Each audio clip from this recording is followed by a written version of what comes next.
All right. Good morning. Good morning live. Good morning, everyone. Welcome back. We got a couple of days here where we're doing 8:30 Eastern instead of 7:30, and that's mostly because they're dragging me to the gym early every morning, kicking my ass. It's been fun to be down here and getting some workouts in, getting some regularity, and get some consistency. Much better than I was doing at home. So hopefully can bring that consistency back and apply it in a great way so that we keep the dream alive. So welcome everybody. Post it in the chat. How you doing this morning? Touring Man is here. Good to see you, buddy. We've been a little bit janky lately because of the time change, time zone, and it's being out of pocket a little bit. But we've been talking about emotional intelligence and these past several days, and Speaking of intelligence, Jesus Christ, I can't get rid of this guy. You're actually staying with me. Come on. He brought us breakfast. Now you know we're really in trouble. Oh God. Oatmeal and protein powder. They actually fed me. They fed me today, so that was good. I did all right. We weigh his food. His food has to be weighed. I'm down 40 pounds in the last 4 days. I'm gonna make a help me sign, put it back behind the SOS. You know, he tried getting out last night, but we found him in the street. Yeah. Yeah. Well, guys, good morning. Pop in the chat. How you doing? On a scale of 1 to 10. We've been talking about emotional intelligence, and today I want to talk about emotional intelligence in decision making. And just how to make better decisions. And I thought I said to Steve, I said, hey, last day here, jump on again. Let's have some fun and just talk about, get his thoughts on emotional intelligence and all that. But I wanted to ask you guys before we start, how often do you let emotions control your decisions, right? And influence your decisions? Are you making choices based on impulse? Or do you take time to reflect and assess? And Steve, jump in anywhere. I mean, I don't know how much, how you feel about that. Or, I mean, at 55 years old, I feel like I'm getting better at it. I'm less reactive and not having to tell everybody exactly what I think of them all the time. Well, first of all, I'm still looking at all those emails that are untouched. 21,727 emails. This one just Wendy, I think we're going to need to have a discussion. Mass delete. Yeah, that is emotionally intelligent conversation right there. I'm completely at ease with having that many. Okay. Well, here's the thing. I think that people make decisions. Like, think about this. People make a future decision normally based on a past emotional experience. Right. So if let's say you and I went to the amusement park and I am petrified of roller coaster rides and you love them. And all day long we're doing it. And I'm like, this is the worst fucking thing I've ever done in my life. I hate this. And you're like, this is the best thing I've ever done in my life. Next time you're like, hey, Steve, we're going to the amusement park. I'm going to go, no, because my emotional experience was tied on that. Yeah. The problem with that is so many people make a business decision on a past emotional experience. Right. Like, man, I got screwed over twice by people that are bald, and I don't work with by choice. For the record, I could have long dreads if I wanted, afro. But imagine about an orange afro. That'd be funny. Anyways, Bubba's bald too. Yeah, Bubba's bald too. I'm the only not bald. I think Richard's getting there. You, my friend, are on the path. We'll just say, Wendy. In trouble, Wendy. Yes. Yeah. Hey, Dave Brackett says hi. Yum yum. Dave Brackett loves a good bowl of slurping the cereal in the morning. Ask me how I know. Rachel Berlin is back. Good morning. Back in action today at a 9.5. Alex Redmond is here. Dan Bennett. All right. Bennett is on here. Good old Dan. Yeah, it was good to see you over the last couple of days here, Ben. Dan, I hope you have safe travels this morning. I know you headed back. Big news about Dan. Yeah. Dan ended up joining the Rozenberg group coaching program. So he was here, and I think we wore him down enough that he knew we weren't letting him away. I mean, it's when you're worn down, it's easy to lift someone's wallet and swipe a card without them even noticing. So that was cool. Dan and his brother were here, and they were super cool, and a lot of learnings in the last 2 days. And so I I joke, but I really appreciate Dan being a part of the group and being friends with you and Bubba, and it's him and his brother, and good things coming. We'll just leave it at that. And it wasn't. I mean, talking about emotional intelligence and decision making today, he didn't make an emotional decision. It was over a couple of days, and I think one of the things that he said was just like, I want to do the things. I want to do the stuff, and just need the structure to be able to do that. And so real quick, I think just I want to circle back to what you're saying. When it comes to we'll say emotional intelligence or emotional decisions, I think it's important. Is that thing on for you, by the way? Dan goes, "You fucks." This is on, yeah. Okay. Is it working? Is this thing on? Normally when and I even said this in the at the 2-day event. When people buy something, they're not buying a product. When you guys all buy something, you're not buying a product. You're buying a new identity, because that product is going to do something for you. So if you're buying a new identity when you buy something, like when you buy coaching, you're buying the coaching not just for the coaching, it's because the coaching is going to give you something. So you're buying a future result, and you're exchanging that for the value of what someone charges based on money. And that's the exchange, right? Yeah. So you're making an emotional decision when you're buying. It's that new identity, right? And so we don't buy products, we buy new emotions and we buy new identities. It's kind of like when you buy a car, your first car that you ever bought, there's an emotional pull to it. Right. The first house you ever moved into on your own, there's an emotional pull to it. When you remember a purchase, you're not like, fuck, man, I love that $316.97 payment. That was the best feeling in the world. Ever, yeah. No, you remember the feeling of driving the car off the lot. Yep. So when you guys are making decisions on purchases, there is emotions tied to it. Yeah. The problem is that when you take an emotional decision on a past experience in business and move it forward based on something that's not relative to what you're doing, meaning like if you got sick with Chinese food, you're like, man, I never like Chinese people again because they fucking poisoned me and I'm never going to do it. It's like, no, you had a bad meal. So some of you have had a bad meal, but you're blaming all of your future decisions on that bad meal. And that I think is a mistake. Yep. Speaking of bad meals, I need to eat my oatmeal. Yeah, eat your oatmeal for a second. You guys know how much I must like this guy if I'm letting him slurp oatmeal on my live. He's not slurping. I'm the anchor. Yeah. Wendy says, it's a great morning because I get to see Bob tonight. He's been gone for almost a year now. She's a 10 today. So, yeah. We're shaving his head before he leaves. Shave his head. Yeah, that'll go over well. Alex says, you won't regret it, Dan Bennett. Danielle says, I have 21,000 unread emails as and well. I see 6,000 here. 6,700 Gmails. Where do those come from? We don't even worry about that. So they all go in my in bucket. So I like to keep them all together. What is this? It's like the cloud. What is the cloud? Like, where is this cloud everyone talks about? It's in the cloud. Like, what is the cloud? What I want to know is when you get that spam on your text and you delete and report, who are you reporting that to? And why does it come back? Where is that guy? I'd like to talk to him. Yeah, I want to talk to him. Yeah, for sure. So, guys, getting back to the emotional intelligence and decision-making stuff.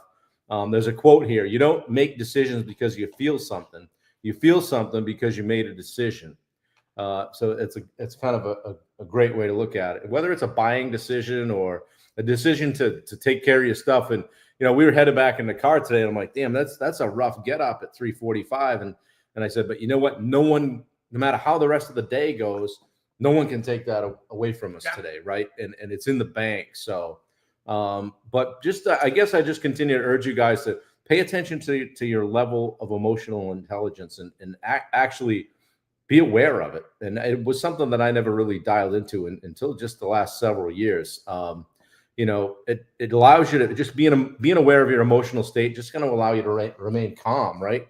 Avoid those knee-jerk reactions and assess situations more logically. Look, I think we can all agree that us, and we've done it, myself included, sending out in a heated conversation through text message, sending out a text message to someone in a heated conversation, we're not normally proud after the fact. Like, I'm really glad I sent that. Felt good for a second. It felt good for a second, And so my point is a business is about facts, figures, and data. It's data, it's numbers. It is not emotions.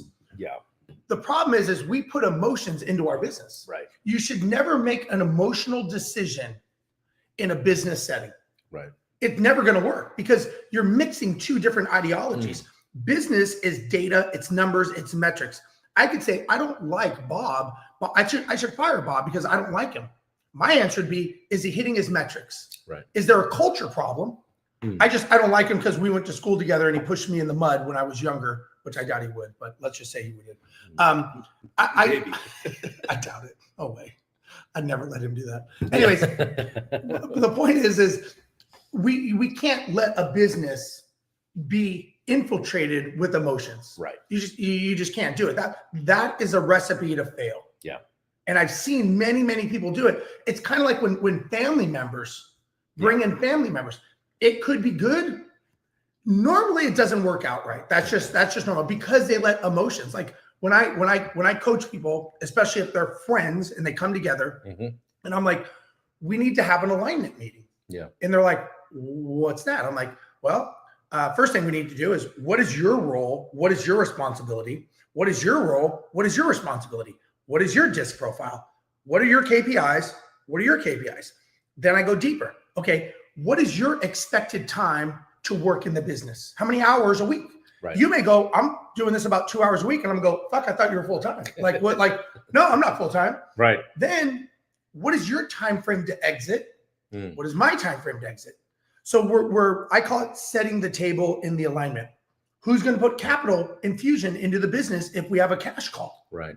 And the biggest thing, and this is where I'm going with this, the biggest question I ask them is, if you two get divorced from each other, how do we do it amicably and put it on paper? And they go, oh, Steve, we're cousins. We'd never divorced. Like we're family. We're best friends. It's like, that is exactly why you have an agreement and it's in writing, because if you cannot talk about it in a calm, cool demeanor here, how do you think it's going to go when you're in the heat of battle, you're not talking, and next thing you know, you have to discuss finances, which is always a trigger for people, to separate. It's like lighting a bonfire with a gas can. It just explodes. So I tell people, you're doing this because you are not going to make a rational decision when you are in an emotional state. Bubba says, good morning, ladies. Hey, Bubba, thanks for showing up. We'd love to see you. It's been a while. It's been a couple hours, I guess. Dave Brackett says, Bob has always been great at separating emotions from decisions. I'm not sure that I would agree, but I appreciate that, especially in business relationships. That I would agree with. I get better at it all the time. Dave and I have some great conversations about business, and we just bang a lot of things back and forth and help one another out. And that's great because when you think about it, I say this all the time, doctors, they go to medical school. Lawyers, they go to law school. Being a pilot, we go to flight school. Right. Where do entrepreneurs go? What school do you go to that says this is how you handle? You may know how to do the trade of what you do. That is so minor to being a business owner. Running a trade has nothing to do with running a business. Yeah, so many guys get into it and they're like, man, I just like doing my thing. I just like doing my thing. It's like, well, then get a job. I didn't ask. I don't want to be told what to do. It doesn't work that way. And so having the ability to say, this is my role, because again, people say like, oh, I go to the school of hard knocks. Well, that's why 96% of all business owners go out of business in 10 years. Right. Because that is a stupid thing to say. Yeah. Like that's just, to me, that's just ignorance to say, in my opinion. It's like, no, that's not the answer. There are things. And again, I believe in coaching. I've been coached. And when you're getting coached, what you're doing is you are buying time. You're buying people's mistakes so that you don't make them. Right. Thousands and thousands of mistakes of entrepreneurs me and you have worked with. And we're going to go, dude, do not do this because I'm telling you it's bad. You've never been there. You've never built a business from 500,000 to $1 million, and you don't even know what 10 million looks like. Right. So how are you going to get there? Trial and error? Well, you could, but you're going to pay the price. You're going to pay either in time or money. And emotions, going back to your emotional thing, emotions is never going to be the answer that's going to get you out of a bad situation. Yeah, 100%. A couple of ways to maybe make better decisions, guys, is pause before reacting, right? Just take a minute, count to 10, do whatever you got to do. Just take a breath. it was funny. We were in the car this morning and we were talking about some things and working through some things. And Steve said, what do you think about this? And I just sat there. and I said, what? He's trying to use my negotiation tactics. It doesn't work. So it was pretty quiet for a couple of minutes. We had a good time with that. I can sit all day. I can wait all day. Yeah. Another thing is to just kind of assess that emotional impact, right? Like, how's it going to affect you emotionally, right? You're important in the equation. And then use the emotional data. I mean, emotions can provide a bunch of valuable information. Just kind of gut check how you're feeling. If you're anxious, angry, whatever, maybe it's not the time to have that conversation. Maybe you just need to say, hey, Nick, I need a minute. I'm going to circle back with you here in 15 or 20, and we'll tackle this. Okay. And then also, lastly, just balancing emotion with logic, right? Like, let's be real, right? Emotions can be fiery. You can be upset, but if you try to combine them with rational thinking at times, sometimes it kind of goes like this. So just take a breath. I'd like to say something. Yes. Had to give him the hook yesterday. Yeah. Fuck, man. Anyways, one thing I was going to say when you said this, I say this when people come to Houston, they've heard my stories about how we are trained as pilots to handle emergencies. Right. Boeing and the airlines have invested millions and millions of dollars into the psychology of how we deal with an emergency. Mm-hmm. And what's interesting is it does not matter the severity of what's going on, whether it's a abnormal. So there's normal, there's abnormal, there's emergency. Those are the categories that as a pilot we put things in. Mm-hmm. So I can share if you want with how we deal with emergencies, because it's. As long as it doesn't scare Wendy. She does love to fly already. If anyone's afraid to fly, you should probably just shut off now because this won't get any better. Go ahead. So we are taught very specifically, and there's 4 things that we do. I would write these down if I were you, because literally millions of dollars have gone in to simplify this. People that are special forces have said, yeah, we kind of have learned the same. First responders, the same. So there's a mental psychology for this. Pilots are the best out there. We're godlike, so we invented it. Absolutely. That's just how it is. But for the normal humans, they say God even dresses up as a pilot on Halloween. I'm sure. Yeah. Yeah. Are you guys' seats any bigger than ours? Because I'm gonna tell you. Fucking huge, man. Yeah, it's 8-way. It's electric. Yeah, totally. I told you a story one time. I'm not a big guy, and I'm having a hard time. I remember one time I was flying somewhere, and I was on the 737, which is kind of more, it's like a VW Bug up there. It's really small. But this guy comes in, he sticks his head in, he's like, man, he goes, you guys really don't have a lot of room up here, do you? Ha ha. I go, you haven't seen where you're sitting. He's like, oh shit. Anyways, see you in 6 hours. Yeah, right. So the way we're taught as pilots, it's very simple. When there's an emergency, whether we have an engine catch on fire, whether we have an oxygen depressurization, whatever it is, the first thing we do is we take a breath. We don't do anything. We take a breath. And the reason you do that is, number one, you're bringing oxygen into the brain and you're getting clarity. So that's the first thing. Second thing, it gives you a moment of pause to really look at what you're doing, to kind of go, okay, what am I looking at? Because, and the reason these 4 steps exist is because people have done them wrong and have killed people. Like hundreds and thousands of people have died because of people doing things wrong. So, and this is, obviously it's more serious. So first thing you do is you take a breath. And because people have jumped in and done the wrong thing, they'll see the left engine failed and they'll cut the right engine. Wow. Now they're a lawn dart. Now, you know what I mean? It's like they just took a situation because they reacted. Yeah. They don't want us reacting. Yeah. So the first thing we do, and this is relative to business, if you use this in business and the way I've built my companies and the way I coach people, it's the same 4 steps. We take a breath. Okay. And it could be 2 seconds, just like, okay, let me just, okay. It's hard to do. Hey, right engine's on fire. Dude, it is hard because you want to jump in. It's like, okay. The next thing we do is we establish roles and responsibilities. Mm-hmm. Who is doing what? So if you are asking who's in charge, it's you and you're doing a shitty job of it. Right. Somebody has to take control of the situation. People want to be led in an emergency. Yeah. So the first thing we do is we'll say, okay, I'm flying the aircraft. You take the radios. you start running a checklist. Mhm. Immediately, somebody has to take control of the situation. But the first thing is somebody has to fly the plane, because we don't want everybody reaching for the radios. Right. We don't want everyone reaching for the checklist, and no one's flying the plane, because it's happened before. Yeah. So who is in charge of the emergency? And if you are asking, you are the only one cognizant enough to actually say that. So now you are now in charge by default. So take a breath, establish roles and responsibilities. The next thing we do is we identify and confirm the problem. So let's just say we have an engine catch on fire, right? The engine's on fire. In an airplane, when an engine catches on fire, there's a lot of things going on. There's master caution warnings, there's bells, there's whistles, there's hydraulic systems are shutting down, fuel systems. So there's just a lot of commotion going on.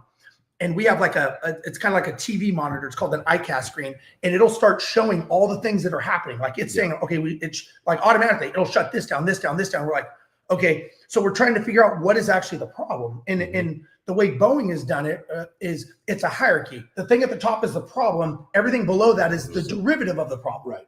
Yep. So for example, if it's engine on fire, we look down and we go, hydraulic system shut off. We have a hydraulic failure. No. It is downstream of a bigger problem. Right. So we have to all agree, what are we looking at? Okay. So we'll say, okay, I'm seeing the left engine on fire. Do we all agree left engine on fire? We all look and we go left, left, left. Yep. Then we physically will look. We all see left. And the reason is you would be shocked. One person can convince everyone else that it was the right engine. Wow. Like it is the way our minds work in a panic situation. Yeah. So next thing you know, we will say like, okay, I see left, left, left. We agree it and we confirm it. So it's a visual and what the data is telling us. Yeah. So take a breath, establish roles and responsibilities, identify and confirm the problem. And the last thing is work the solution. Yeah. So now we say, okay, we have a left engine on fire. I am flying the plane still. So we said, I'm flying the plane. You pull out the left engine fire checklist. You tell our traffic control, we have an engine fire, roll the trucks. We have to find a runway to land. Call maintenance control, find a runway that we can land that has fire rescue, talk to the passengers. So all this is happening in a very, very calm manner. But again, we go back to it. My point of all this, and then we run the checklist, work the problem, and land the plane. What's so important is we never once say blame the other person. Right. Yeah. It's your fault. It's your fucking fault that this happened. Like left off step 5. Check your drawers. Yeah. Well, it's like I tell people, if you were sitting in the back of the plane and all of a sudden engine catches on fire and you're like, holy fuck, what are we going to do?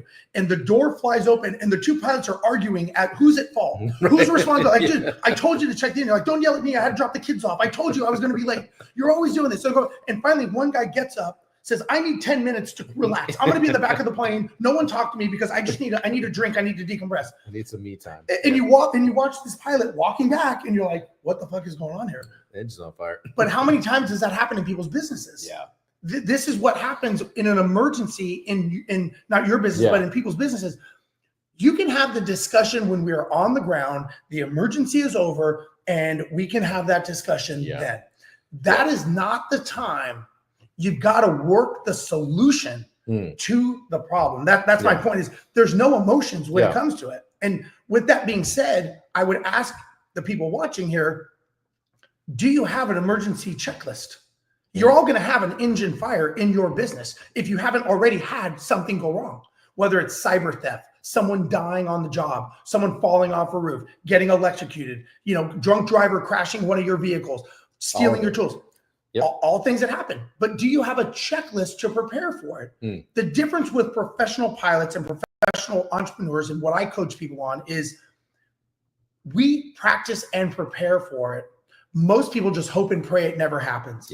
And then when it does happen, they're like, fuck, I knew this was going to happen one day. Someday. That one catastrophe could put you out of business. So I know this is a little bit off course of the emotion. No, it's but actually I think pretty good. Well, I mean, no better place to look at how an emotional decision can be made than at 30,000 feet. Guys, we've got to fly, but this was good. No pun intended. Whoa. See how I did that? And I want to circle back to, could you define lawn dart?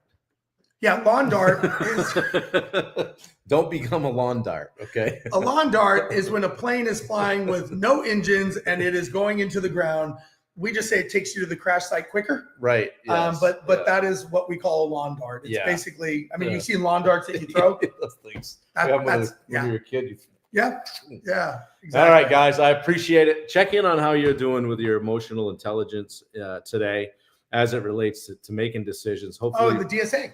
Yeah, DSA is. Are you running that? I'm doing the DSA today. Steve will be on. If you want the link, shoot me a DM. We'll get it to you. So the Daily Sales Accelerator at 10:30 Eastern, 9:30 Central. It's an hour with this guy talking sales. So if you want to level up, you want to see what it's all about, pop in today. It's a great day to do it.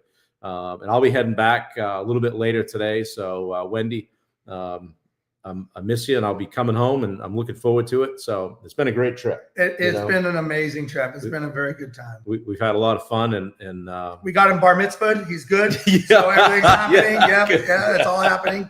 So, a lot of changes in Bob's life coming. Bob Rozenberg here. A lot of stuff is changing, Wendy. Yeah, right. Yeah, Bubba told Wendy that she's like, how do you feel about coming to Houston and getting married so we can go to the next event? I think that's only fair. Right, I think that's fair for all of us. Yeah. Tim Bartolini said, I'll send a DM. We'll get you on there, Tim. Yeah. Reach out. Would love to chat with you. Rachel, thanks for being here today. Good to see you. Dave Brackett, good to see you. Danielle, Luke McGee, I'll talk to you in a few minutes. And guys, just good to see you all. Appreciate the support. Steve, thank you. It's been a great time. Yeah. Good to get on here and just bang around a little bit. Guys, have a great day, and we will talk to you tomorrow at 8 a.m. Eastern for real. Okay, we'll see you. We're out. You guys. Take care.